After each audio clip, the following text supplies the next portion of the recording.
La deuxième étape de la Méditerranéenne menait les coureurs de Banyuls-sur-Mer à Port-Vendre avec un parcours d'environ 160 km, a priori dévolu aux sprinteurs. Mais le parcours n'était pas non plus tout plat. Arnaud Démare fait figure de favori, mais il n'est pas le seul et la formation Direct Energy qui a fini 3e hier pourrait très bien briller avec Tony Hurel ou Thomas Bouda. Ouais, pour le moment ça s'est bien passé. On a fait un bon départ, on est dans une bonne dynamique en ce moment avec l'équipe. Et voilà, on a à cœur de continuer comme ça. Aujourd'hui, ça devrait être une arrivée au sprint. On va travailler pour qu'on fasse un bon résultat encore aujourd'hui. Et puis voilà. Voir avec le maillot de la montagne, un petit joker. Ouais, bon, c'est plus pour le spectacle.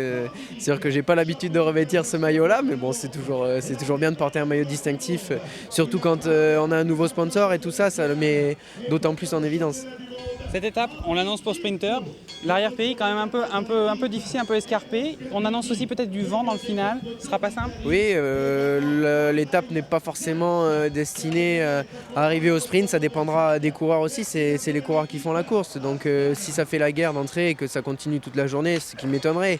Mais il y a un parcours qui est fait pour que, oui, il y ait du beau spectacle.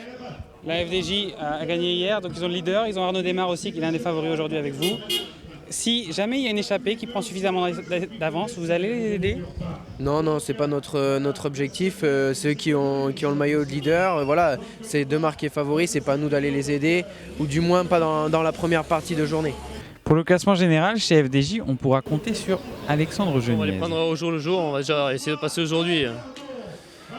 Voilà, que tout se passe bien, ça sera pas facile, je pense qu'on n'aura pas beaucoup d'aide non plus, donc on va déjà passer aujourd'hui, voilà, ça va être une journée dure parce qu'il y aura du vent, donc on sait que ça va être dangereux, mais on va tout donner, et puis après-demain, voilà, après ça sera un peu différent le profil de la course.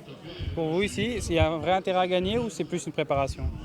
Oui, j'aimerais bien gagner, bien sûr, mais après, voilà, c'est ma première course, donc je sais que peut-être je vais manquer un peu de rythme, donc après je vais le prendre au jour le jour, je ferai le maximum et on verra dimanche. Un autre favori du général, c'est Pierre Fedrigo pour Fortuneo Vital Concept. Plaisir de remettre un dossard et d'attaquer la saison parce que voilà, c'est des longues semaines de préparation et voilà, on arrive dans les échéances maintenant. Contrairement par équipe, c'est pas si mal passé pour vous. Ouais, on est en milieu de tableau, bon, je pense qu'on aurait pu gagner encore quelques secondes, mais bon voilà, je pense que c'est une épreuve où on laisse beaucoup d'énergie et une épreuve qu'on travaille pas forcément plus que ça, mais bon, ça en est pas mal sorti. Ouais. L'objectif pour vous sur cette semaine? Ouais, de gagner une étape et les générales, tout simplement. Juste ça. Le point clé, ce sera dimanche, samedi? Déjà rester vigilant aujourd'hui parce que le final est piégeux parce qu'on sait jamais comment ça peut se passer. Donc voilà, c'est essayer de ne pas perdre de temps aujourd'hui. Et après, quand on arrivera dans les parcours un peu plus difficiles, essayer d'attaquer, d'aller chercher ce maillot, quoi.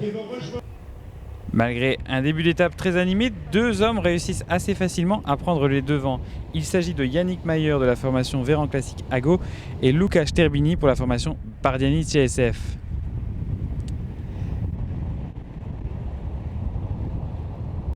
Derrière, c'est logiquement la formation FDJ qui a la charge de la poursuite.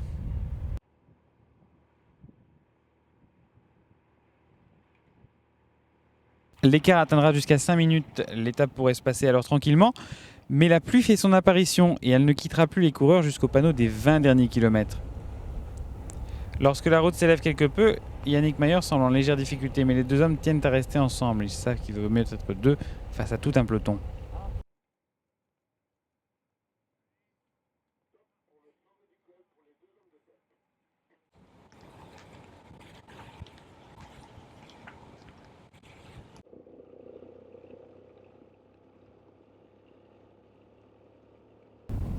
À 25 km de l'arrivée, les deux hommes ont toujours 2 minutes d'avance, mais la FDJ reçoit le soutien d'autres équipes comme Direct Energy, Delco Marseille ou alors encore Astana.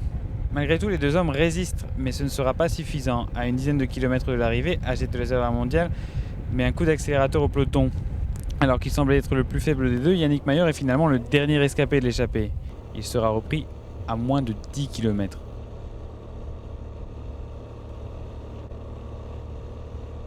On se dirige donc vers un sprint et le vainqueur est Arnaud Desmar qui partait favori ce matin. Il s'impose assez largement devant son coéquipier Michael Delage, doublé pour la formation FDJ. Yann Backlands d'AG2R Mondial est 3e et Mathieu Ladanius, un autre FDJ, est 4e. Au classement général, Arnaud Desmar prend le maillot jaune à son coéquipier Mathieu Ladanius. C'est une victoire collective encore aujourd'hui. Hier on a gagné contre la montre par équipe.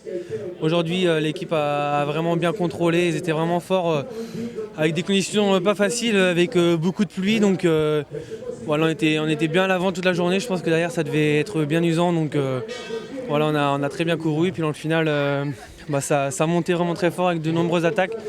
Donc il fallait bien gérer. On est resté soudés. Et puis voilà, ça fait comme on le voulait. On voulait prendre la descente en tête. Parce que c'est une arrivée quand même pas évidente. Voilà, qu'on n'a pas forcément l'habitude en descente. Avec un virage vraiment à 200 mètres en restant plat après. Donc voilà, c'était pas évident à gérer, mais on a fait ce qu'on voulait et puis on a la victoire au bout, même avec une 2e place et 4e place, donc super. Alors, on n'a pas eu d'aide de la journée, c'était un peu logique aussi, mais voilà, quand on a essayé de faire une bordure, c'est vrai que forcément les autres équipes sont venues donner un coup de main pour pas se faire piéger, et puis en fin de compte, ça n'a pas fait grand chose, c'était un peu un coup d'épée dans l'eau, mais après, voilà, c'est vrai que AG2R ont mis un gros coup de vis à 15 bandes de l'arrivée avec tous les ronds-points qu'ils enchaînaient. Ça faisait des grosses relances, donc voilà, je pense que ça a bien durci la course et c'est ce que je voulais pour le final. Demain, le profil est un peu plus escarpé. Qu'est-ce que vous en pensez? Ouais, non, je pense que ça va être un peu trop difficile pour moi. Je connais pas la bosse, mais voilà, quand on en parle, c'est déjà des petits noms réputés. Donc voilà, je vais me contenter, je pense, d'épauler Alexandre Géniez. Ouais. J'ai manqué de réussite l'année dernière, donc voilà, maintenant j'espère que le travail va payer et puis que je vais rattraper le temps perdu. Ouais.